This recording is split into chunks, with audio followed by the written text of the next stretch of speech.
so even though he was God with flesh on, he's coming in, he's doing his thing, he was heartbroken over Lazarus being gone. And he was heartbroken about what that effect had on other people. And we're in a culture and a society, and the reason I showed you this because, as we're at Halloween and everything, like, zombies and everything you see, like, that, like, doesn't make resurrection look really good, does it?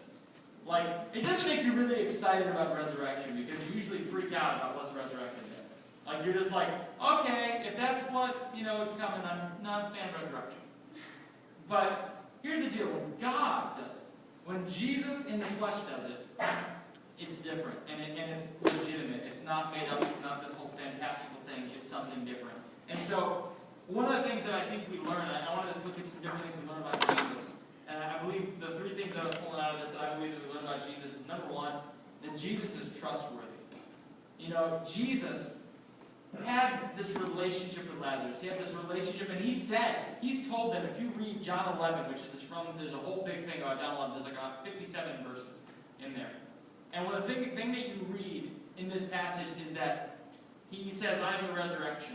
I am the way, like, he's basically reminding them, I am a God that can do tremendous things. And they constantly forget, because I don't know about you, but I get really short-sighted when something really rough happens to me. Like when somebody passes away or something goes wrong, I get tunnel vision and I forget truthful things. You guys ever had that moment happen to you? You guys ever been there? Where you're just kind of like, you know what's true, but like all that goes out the window and you just start thinking and worrying about, oh my gosh, like the constant, whether this person you're having a problem with at school or this thing's going on at home or whatever the case may be, you get this tunnel vision and you don't look up and see hope. And so when we have this situation, we look at Jesus, and I think what we look at, every time Jesus says something, he follows up with it. He shows that he's trustworthy. And he tells them, listen, I'm the resurrection. And the reason, and you see that conversation that he has in front of everyone with God, and he's like, I'm glad that you listened to me. I'm doing this not because of my own benefit. I'm doing this so that other people will benefit by what's about to happen. And they'll be encouraged. And so he's trustworthy. Another thing we learn, I believe, is Jesus cares. He wouldn't weep over someone he didn't care about. Jesus really cared about this guy. He could have just been like, oh, sweet, just come back to life, do whatever. But he was this genuine mixture of God and man, which is cool, so crazy for us. He was 100% man, 100% God. So we're like, what does that even look like? So he's 200%? Like, you know what I mean? Like, we're like, what? Doesn't make sense. But the thing is, if he really was just God, you would just think like, oh, well, he doesn't have emotion. He doesn't need to be mad or sad or whatever. He's God. He's self-fulfilling. He's all good. But when we look at this picture where he's just crying and weeping over Lazarus, even though he's about to do something for this guy, like imagine that, like he's about to make it right, but even he experiences that moment. He experiences the moment of just heartbreak of like, that guy is gone. My friend is gone. Even for that period of time. And then I believe the last thing that we learn about Jesus is that he's powerful. When you look at this passage, when you look at what's going on in this passage, people don't just do this anymore. We don't just see this happening. Like, where this guy, Lazarus, had been in there for how long? 4 days. 4 days. Listen, if you leave a dead body somewhere, now just in case you guys need to know, if you're leaving a dead body, leaving a dead body somewhere, 4 days is not a good smell. Okay? It kind of smelled like that gym, except worse. Okay? Like, the thing is, you take a step back, you realize that is a, awful decision. Like, you're thinking, Jesus, what are you doing? And that's the thing I think is pretty funny. This is the 11th chapter of John. So they've been hanging out with Jesus a long time. They've seen him do crazy stuff over and over again. And they would listen, they say, we're going to do it. But you can just imagine them being like, Jesus, I've seen you heal blind people. I've seen you make the lame walk. I've seen all these things happen. But Lazarus is dead. And I mean really dead. I mean he's been dead for 4 days dead. It's not like he's like a fresh death and he just died. There was a moment where Jesus saw this little child being walked out of the village and they're mourning over that child. That was a more recent death. So you're thinking, well, is there an expiration date on the resurrection power? Is there an expiration date on the power of God? And there is not. And so God is like, listen, I'm going to do this. Not not even for the benefit of Lazarus. You know, here's the deal. Lazarus knew God. He knew Jesus.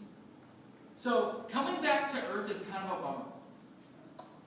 So think about that. Like, for Lazarus, it's kind of like, woo, man, whoa, wait a minute, why am I going back? This is awesome. But he's going back, and so it's not for the benefit of Lazarus. It's for the benefit of those that were there and us. The resurrection that happened in Lazarus' life is so that people believe. And one of the things I love that chapter, it says that after this thing happened, several people believed it. They just started, oh my gosh, yeah, we're in. We're going to follow you, God. We believe that you are the resurrection and you are the life. And so I think that there's so many of us in this room, guys, that we doubt the power of God. We doubt it. We think, God, I read the Bible, I see all the stuff that you do. I was just reading today in the Psalms, and I was just overwhelmed by what the voice and the breath of God can do.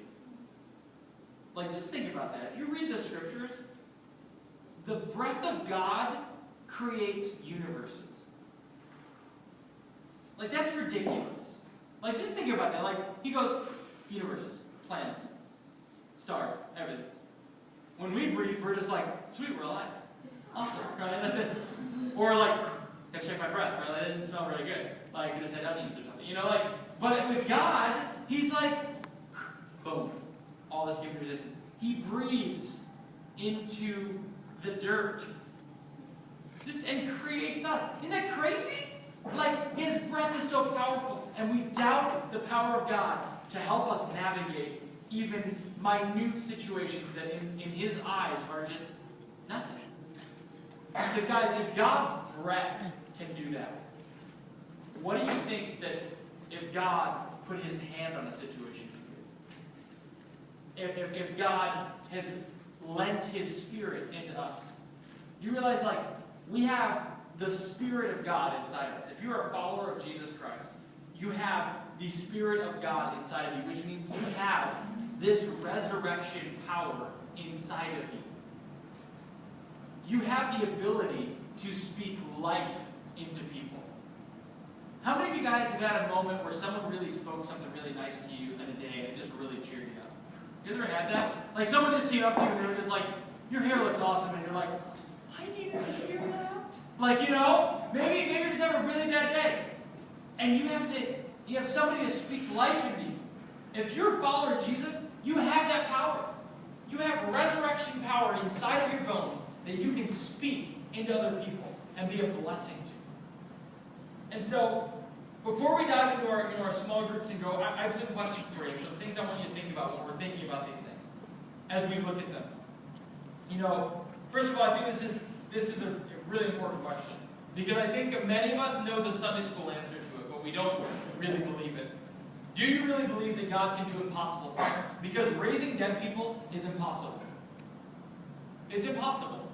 Like, scientifically, you know, looking at the biological makeup of who we are, people don't die and come back to life. They don't. Like, when you're dead, you're dead. But God did yet another impossible thing in this moment.